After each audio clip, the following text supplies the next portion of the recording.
এক দেশে ছিল এক গরিব জেলে, নাম তার রামু।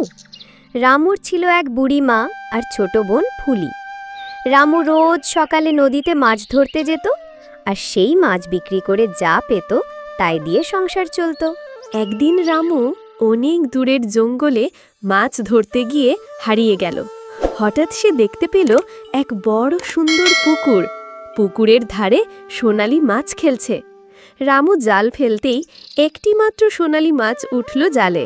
মাছটি হঠাৎ মানুষের মতো কথা বলল, হে রামু, আমাকে ছেড়ে দে, আমি বনবিবিকে খবর দেব, তোর সব দুঃখ দূর হবে। রামুর খুব আশ্চর্য লাগল। সে ভেবে বলল, যদি সত্যি মা বোনের উপকার হয় তাহলে তোকে ছেড়ে দিচ্ছি। মাছটি জলে ডুবে গেল। হঠাৎ চারিদিক ঝলমল করে উঠল। বনবিবি স্বপ্নে এসে বললেন, রামু, তোর সততার জন্য তোর নদীতে আর মাছের অভাব হবে না, আর তোর মা বোন কোনোদিন না খেয়ে থাকবে না। মাছটি জলে ডুবে গেল। হঠাৎ চারিদিক ঝলমল করে উঠল। বনবিবি স্বপ্নে এসে বললেন, রামু, তোর সততার জন্য তোর নদীতে আর মাছের অভাব হবে না, আর তোর মা বোন